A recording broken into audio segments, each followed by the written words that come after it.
Halo, perkenalkan nama saya Robertus Sanugra Gemilang. Pada kesempatan ini saya akan menjelaskan ICT di dunia kehutanan. Di sini saya akan mengambil contoh drone.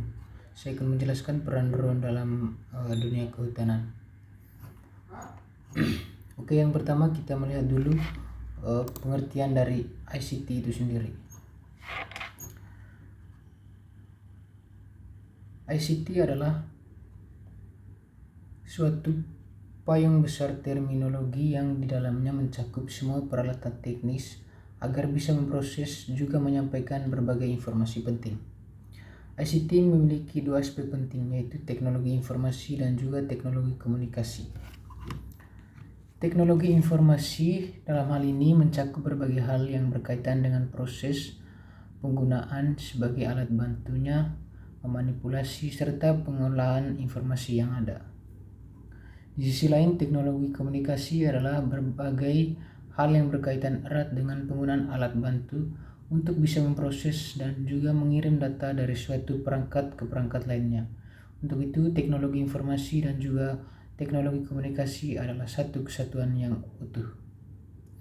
Untuk itu, ICT memiliki pengertian yang sangat luas ya teman-teman, yakni berbagai kegiatan yang berhubungan dengan manipulasi, pemrosesan, pemindahan informasi antara media, hingga pengelolaannya.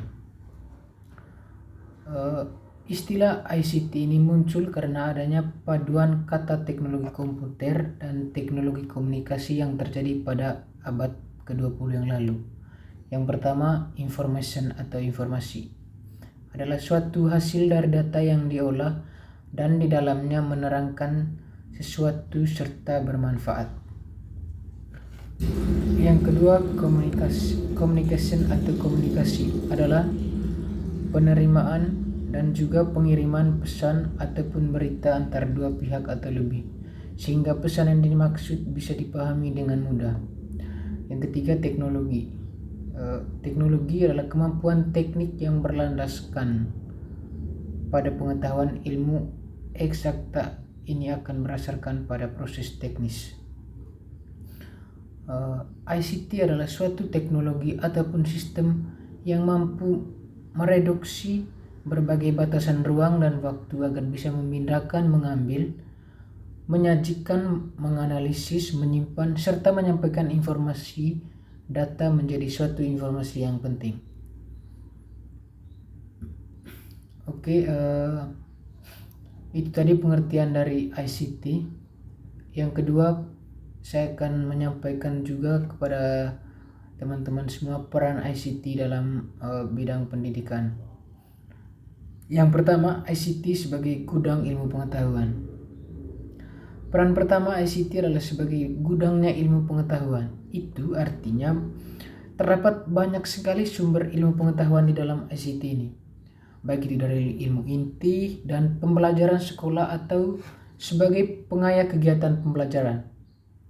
Dalam fungsi ini, internet berperan besar sebagai sumber pengetahuan yang bisa diakses secara luas, yang di dalamnya sudah terhubung dengan berbagai perpustakaan digital, jutaan e-book, artikel, jurnal, dan masih banyak lagi ya teman-teman. Yang kedua, ICT sebagai alat bantu pembelajaran. Oke teman-teman, saya yakin yang kedua ini pasti teman-teman tahu lah. Peran kedua ICT adalah sebagai alat bantu pembelajaran. Artinya sistem pelajaran saat ini lebih mudah dilakukan dengan adanya bantuan ICT. Yang ketiga, ICT sebagai fasilitas pendidikan. Peran ketiga dari ICT adalah sebagai fasilitas pendidikan. Dalam hal ICT dijadikan sebagai sasaran yang mampu melengkapi fungsi sekolah sebagai suatu institusi lembaga pendidikan, khususnya berbagai fasilitas yang bernuansa elektronik seperti laboratorium komputer, bahasa, ruang multimedia, studio rekaman suara, rekaman musik, dan lain-lainnya teman-teman. Yang terakhir, ICT sebagai standar kompetensi. Peran terakhir dari ICT adalah sebagai standar kompetensi murid. Itu artinya ICT dijadikan sebagai salah satu pembelajaran. Pada saat ini kita kenal dengan mata pelajaran teknologi informasi komunikasi atau TIK. mata pelajaran ini memiliki standar kompetensi tertentu.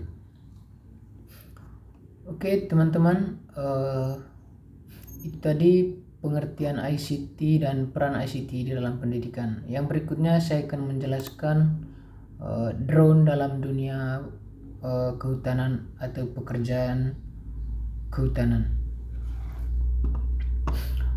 Drone pertanian memungkinkan petani melihat ladang mereka dari udara. Pandangan dapat mengungkapkan banyak masalah seperti masalah irigasi, variasi tanah, dan serangan hama dan jamur. Gambar multispektur menunjukkan tampilan inframerah dekat serta tampilan spektrum visual. Kombinasi tersebut menunjukkan kepada petani perbedaan antara tanaman sehat dan tanaman tidak sehat. Perbedaan tidak selalu terlihat jelas dengan mata telanjang. Dengan demikian, pandangan ini dapat membantu dan menilai pertumbuhan dan produksi tanaman. Kehutanan memiliki sektor yang sama dengan pertanian yang lain, namun penggunaan drone untuk aplikasi termasuk inventarisasi kerusakan hutan. Hasil pengujian telah menguntungkan dan potensi besar telah diidentifikasi untuk teknologi digital bergerak maju. Berikut yang dapat dilakukan drone dalam forestry atau kehutanan dan pekerjaan kehutanan. Yang pertama, memperbaiki perencanaan pengolahan hutan. Rencana pengolahan hutan menetapkan tujuan yang dimiliki pemilik tanah atas tanahnya, diikuti dengan serangkaian tindakan yang harus diambil untuk mencapai tujuan tersebut.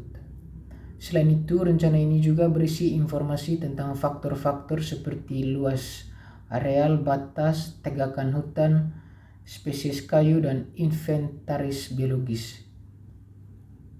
Teknologi UAV sangat berguna sebagai alat dalam pembuatan rencana ini. Perencanaan hutan menghemat banyak waktu dan juga kualitas rencana dapat ditingkatkan secara substansial. Yang kedua adalah yang dapat dilakukan drone dalam dunia kehutanan itu dokumentasi tindakan. Seperti yang disebutkan di bagian sebelumnya bahwa teknologi drone dapat sangat membantu dalam hal mendokumentasi tindakan baik yang telah dilakukan tetapi juga yang direkomendasikan oleh perencanaan hutan. Sebagai contoh, data yang ditangkap oleh drone dapat memberikan informasi tentang potensi kebutuhan untuk pembersihan dan penipisan. Ini dapat memetakan rezeki nomplok setelah badai, mengurangi biaya untuk memulihkan kayu yang jatuh. Itu juga dapat mendokumentasikan kerusakan mengemudi setelah dan tindakan korektif dapat diambil. Yang ketiga teman-teman, mendeteksi dan mengolah hama dan penyakit. Hama dan penyakit dapat menjadi bahaya yang besar bagi kelangsungan hidup hutan. Kabar baiknya adalah bahwa dengan menggunakan teknologi drone dimungkinkan untuk dapat mendeteksi wabah pada tahap awal sehingga tindakan korektif dapat segera diambil. Selain itu, dengan pengetahuan ini pemilik tanah dapat mengambil tindakan pencegahan untuk melindungi hutan mereka dari serangan di masa depan. Yang keempat, mengelola dan mencegah kebakaran hutan. Area aplikasi drone penting lain di bidang kehutanan di mana drone bahkan dapat menyelamatkan nyawa manusia adalah menangani kebakaran hutan. Drone dapat misalnya membantu petugas pemadam kebakaran melacak jalur api dan mengidentifikasi lokasi dan intensi hotspot, membantu para pembuat keputusan mengarah kegiatan pemadam kebakaran. Yang terakhir teman-teman, mengelola hutan tanaman skala besar. Akhirnya teknologi drone telah menjadi alat yang semakin populer ketika datang untuk menilai dan mengolah hutan tanaman. Drone dapat memberi pemilik informasi tentang faktor-faktor visual seperti volume, tinggi pohon, serta kondisi keseluruhan perkebunan. Oke teman-teman, sekian dulu presentasi dari saya. Untuk kurang dan lebihnya saya minta maaf. Sampai jumpa di